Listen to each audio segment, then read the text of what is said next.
Hello and welcome to Unapologetic, the UK podcast on politics, news and stuff from a right of centre viewpoint. And we've got the usual three here tonight. We've got Sam. Hello. We've got Susan. Hello. And I'm Steve. Okay, so the first item on the agenda is the government outlined plans in the Queen's speech on Monday to require people to bring photo ID to polling stations in order to vote. Labour leader Jeremy Corbyn has said plans to make all UK voters prove their identity will disproportionately discriminate against ethnic minorities. Mr Corbyn claimed the move was an attempt to suppress voters and rig the general election results. Ministers say there will be free ID for people who can't prove their identity. However, people will still have to apply to their local councils for the documents as an alternative to other forms of approved photographic ID, such as passports and driving licences. So it's caused quite a bit of a controversy. What do you think about it all, Sam? Yeah, I'm in two minds about it really, because I do think that we need to have some kind of ID really, in the sense that there's a lot of fraud that happens, I suppose. And obviously the Peterborough by-election, people are saying about potentially looking at a court case for that, and there was a number of accusations there. And obviously there's quite a lot of accusations in sort of the London boroughs. So I do think that's important. And I'm interested about this council providing the photo ID, because obviously one concern I had is that passports and driving licence, obviously passports are quite expensive, and driving licence isn't free either. So I'm glad there is sort of something that can be issued by the council. And it'll be also interesting to see what happens with the EU citizens, because will we even be in the EU then? Would they be able to have the right to vote? Will their ID cards? So there's a lot more of this to come out really. But my only concern with it is, I suppose, is the turnout on, especially, I mean, general elections isn't too bad, but local elections is already pretty low. And I think this could potentially deter even more people from voting. So is it necessarily a good thing? I don't know.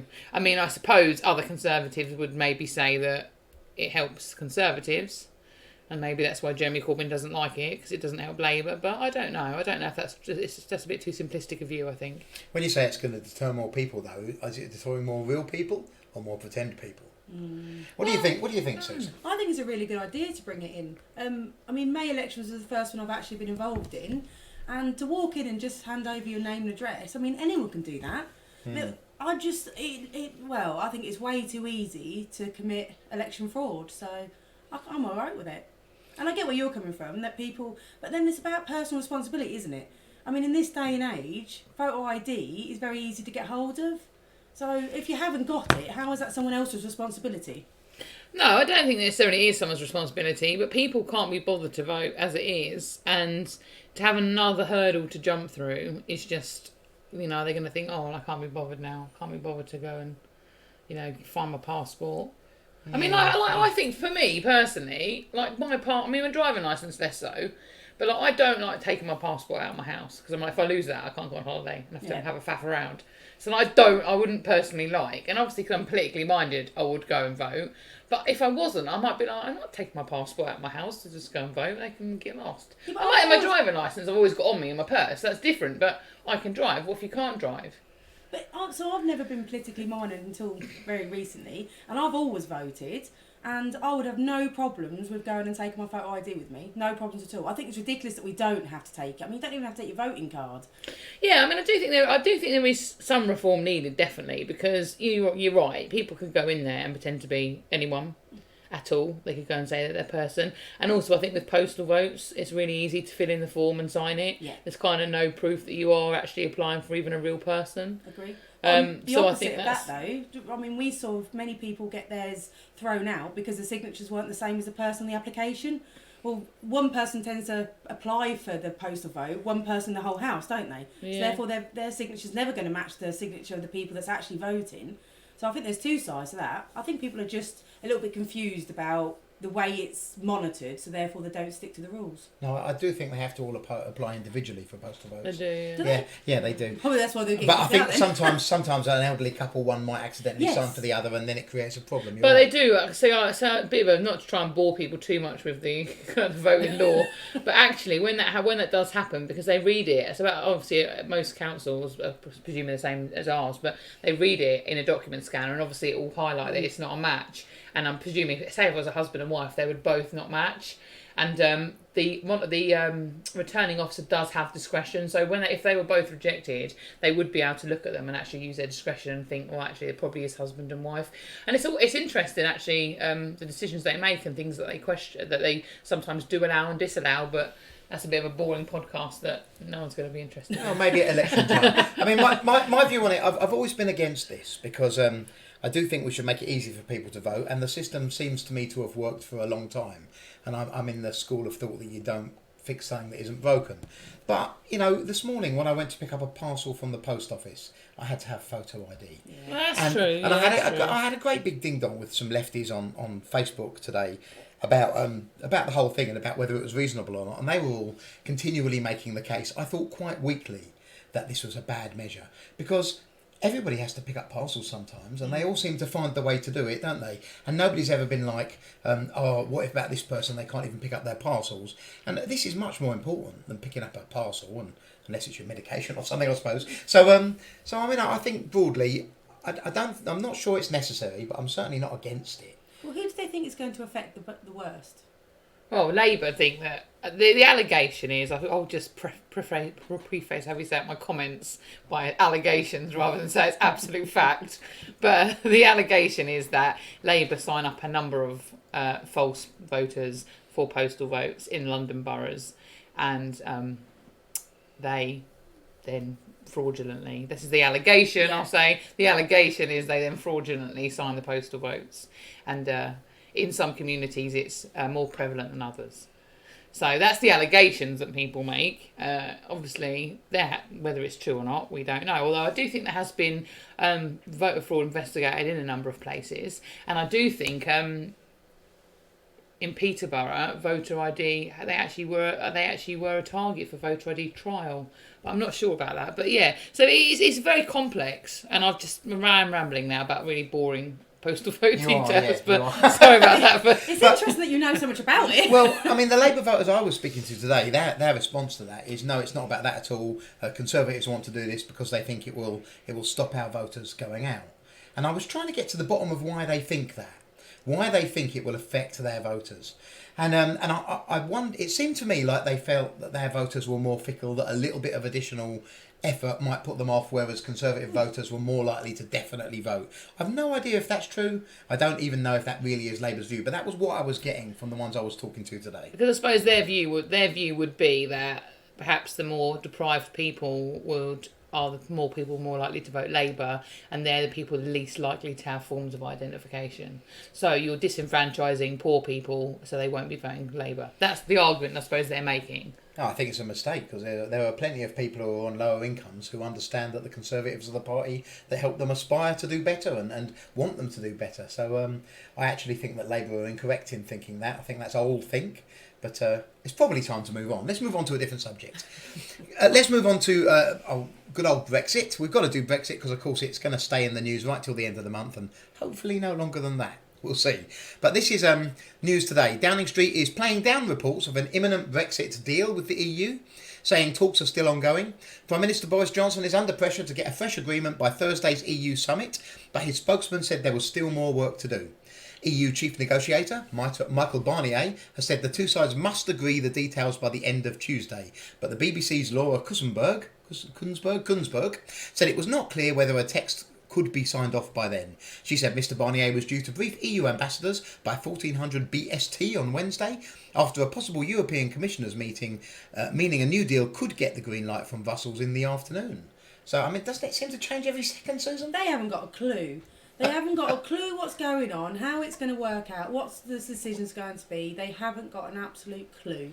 I think it'd be quite interesting to see. All I know is if I needed to make a decision and it was for the best of my country or vice versa, I'd make it.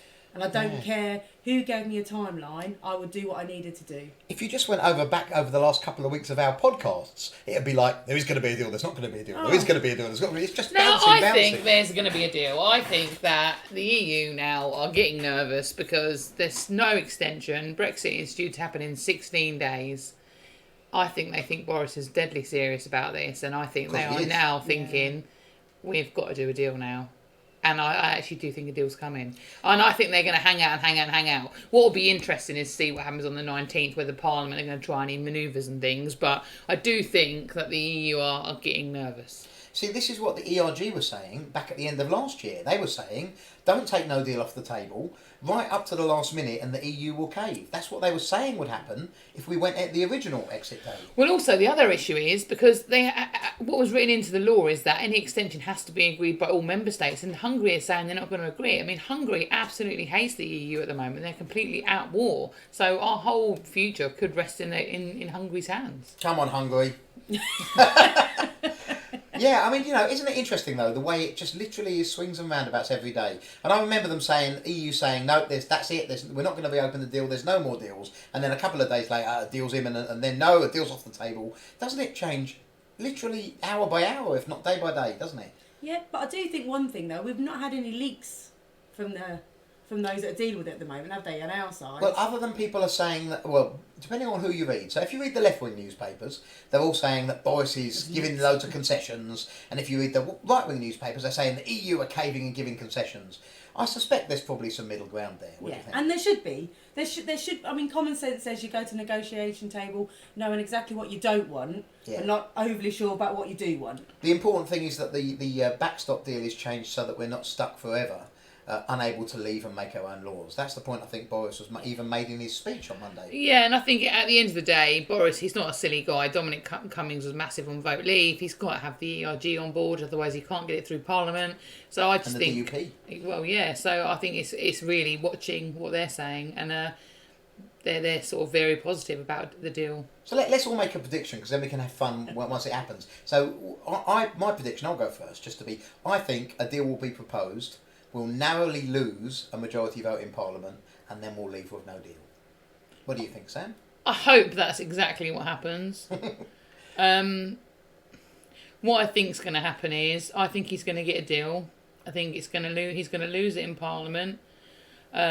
He's going to then have this sitting on the 19th, where they're going to try all these tricks to obfuscate and get in the way. And try and put more things in to try and stop no deal. I think he's probably then going to have to go and ask for an extension, because they're going to try and force his hand to. I think it's going to be a massive mess. I think it's going to be really depressing, because I just know what Parliament's like. Parliament don't want it, and they're going to try everything they can to stop it. But I so hope you're right. I hope I'm wrong. I hope my prediction's completely wrong. What do you think, Susan? I reckon they're all just going to go off skiing, and no one's going to hear from them again for at least the next month. There'll be no Brexit. Suddenly we'll turn up and they've all gone and disappeared on holiday. Oh, well, at least if they're skiing, they're having fun. I mean, we're never going to moan at someone for going skiing. I don't know, if I'm honest with you. I think the only thing that's ever been consistent about Brexit is our reporting of it saying we don't know. I think we're the only honest ones about it, or that says, do you know what, we just don't know. We're going to have to wait and see. It could be anything. I do think no matter what he comes back with, then the rest are going to say no, and they're going to cause issues over. Well, it's good for us, because every time we do a podcast which mentions Brexit, we get loads more hits. Do we? So clearly these are the ones that people are interested in. All right, let's move on. So talking about Scottish independence now. A second referendum on Scottish independence must happen next year, Nicola Sturgeon has told the SNP conference. Ms Sturgeon confirmed that she will ask the UK government for formal consent by the end of the year. She has said Westminster had no right to block the request, and its opposition to Indy Ref 2 is not sustainable. But she stressed any referendum had to be legal if the result was to be recognised internationally. And she said this was because her aim was not merely to deliver a referendum, but to deliver independence. She's like the Scottish Lib Dem, isn't she, really? Well, trying to be like, we want to keep rewriting until I get the answer I want. Is she an angry little lady, though? Like, every time you see her, she just seems to come across that she just hates the world. She does, I think. But surely, even if they were to somehow win, we could just say that we want another vote because things have changed. Drag it out long enough with rule stipulations, and then in 3 or 4 years' time say, well, it hasn't happened yet, so let's have another vote because things have changed. It was only a few years ago. They had one, wasn't it? It wasn't long ago, Was no. it 2 years? I've lost track of time. It must have been about 2 years. It ago. was meant It's only recently. I can't remember exactly which year it happened, but I do remember them clearly saying this is a once in a lifetime Yes, I love hearing that, don't you? Hold Once on, in a I will lifetime. Google it. vote. You You Google it up, Google it. Sam, yeah. But I'm so bored of hearing the once in a lifetime vote, and then 2 minutes later, someone says I didn't really like the way it came out, so I'd like another one, please. Yeah, I mean, as a conservative, and we are the conservative and unionist It was in party. 2014. Thank you. So God, hasn't life gone quick? yeah, And it was 55 no, 44 yes. So it's much clearer than Brexit. Yeah, I mean, I just think, obviously as a lifelong Conservative, I want to see the Union stay together. Yeah. And I think the Scottish are brilliant, and I think we all work better as a united team. Yeah. But if they vote to leave, they vote to leave. You know, if a majority of them vote to leave, I'll be like, thanks for all the good times, best of luck in the future, off you go. Because it should be down to what the voters say. I hope they don't, but... Now you're Googling, Sam. So they had to vote last time. What was the end? Was it going to be like reviewed in 5 years, 10 years time, 20 years time, or was it a case of this is it? I think it was just that was it. They all said this is a once in a lifetime vote. That was their campaign push, wasn't it, on both sides? Maybe they meant the lifetime of a goldfish rather than natural person. I don't know. I've got a goldfish that's lived for years and years and They years. said all European and interestingly, EU citizens actually got to vote in this one. But basically, everyone that was either an EU or Commonwealth citizen living in Scotland, aged 16 or over. So it was actually that's what's the interesting. Because they say they want young people to vote, and they say they want people from the European Union to vote. All those people did vote, and they still voted to stay. I reckon if you took those people out though and had a vote like we had for the referendum, you'd have had a clearer vote. Yeah, but I still think that's pretty impressive, isn't it? With all those people in. Yeah, well, I think because these haters in Scotland who don't want to be any part of the UK, they're not. There's not loads of them. They're just very noisy. I mean, we've all met loads of Scottish people. They're not all hostile and hateful of the UK, are they? The unhappy ones are always the ones with the squeakiest wheel, aren't they? The happy ones are going out, they're working, they're chilling, they're doing their family things. The unhappy ones spend all their time screaming and shouting about things they don't like. Yeah. Right, you ready for a complete change of pace? Complete change of pace. The nightmare for gamers is over. Fortnite is back online with a new chapter. The hugely popular video game came back online Tuesday after a 2-day outage with its next iteration, while its next iteration was prepped. Users went into a panic Sunday afternoon, apparently, when the landscape in the game blew up, dragging players into a black hole. Not a real black hole, obviously. They were left watching a mostly dark screen and a spinning black hole with no way to play. Fortnite's latest chapter features an all-new island with new weapons. Developer Epic Games released a trailer that quickly garnered excitement amongst its rabid fans. So, Fortnite, big game. What do you think, Sam? I think, you're making a bit of a jest of it, but people actually were genuinely worried last night. I mean... They weren't worried. They were. Like people have put hours and hours and hours of their life into this game. People have spent lots of money on it. People really enjoyed it. And literally, without any notice or warning, their game just got sucked into a black hole. Absolute genius. And they never said anything about what was happening and what was going on. And everyone was like, what's happened? They could not have got better publicity if they tried. And look, if there's a graphic of a black hole, it's not a fault, right? If it just disappeared and there was nothing, you could say it was a fault. But they don't make a complicated graphic without there being something go, it's just genius. What do you think, Susan? Well, the owner tweeting that he joked that he sold it. Yeah, he was like, it's actually the end to it. I hope you all enjoy playing and stuff. Absolute genius. Well, I thought it was a planned update, but I thought the planned update was only supposed to take about 2 hours. And after about 6, my husband started getting a bit worried about it. And then it was on as our TV last night. And then this morning, the first thing they did when they got up was both my husband and my daughter went back on the TV to find out it was still there, and it was. And then I went into school today, and all the kids were like, "Have you seen?" I was like, "Yes, I have seen. Are you all okay? I'm telling you, this is advertising genius. I mean, people are actually watching it. People like YouTube was live streaming. Yes, it was on my TV like it was a These natural guys should show. get an award. And people were watching it for 6 hours, and people were joking. They were like 6 hours in, and the black hole is still the black hole. Well, I left my husband to come here. I dropped my daughter off at a club, and he was in his element. He was so happy that the little game was back on, and it was all his updates, and he was grinning. He barely looked at us as we left the house. He was so happy about it. So they created this feeling of absolute dread. Yeah. They got all the publicity all over the world, and then they delivered something they knew their fans were going to love. Yes. I mean, it is just a stroke of genius. Yes. They deserve every success they get from it. Yeah, and well, this game is multi-billion-dollar thing now, isn't it? I mean, it's immense. massive, It's an immense game, absolutely yeah. massive. And It is good. And what I find interesting about it actually is it's gone the way a lot of other games have gone now, in the sense that they are free and then you buy more. Well, it's always been free, isn't it? No, but I'm saying that's sort of more of in the last few years games have started to do that, haven't they? So like in the old days, you had to buy the game. And then, you spend like 40 quid or whatever. It was a one-buy thing, isn't it? In the olden days, you used to buy a game for, say, 30, 40 quid, and it was done. Now, you can spend 30, 40 quid every single month, adding new skins and new whatever. But also, if you didn't have any money, you can buy, literally, you can just get for free the basic, this is what you do, the very, very basic game. And then they've developed this way where they can monetise and make more and more and more stuff. And I really think it's a clever idea, actually. Well, there are lots of different ways to monetise games, and I particularly like this model because you're not buying success. You're not buying things that make you better at the game particularly. You're broadly buying things that make you more cool looking in the game, which doesn't damage the balance of play. And I think that's perfectly valid. I mean, that's a very clever way.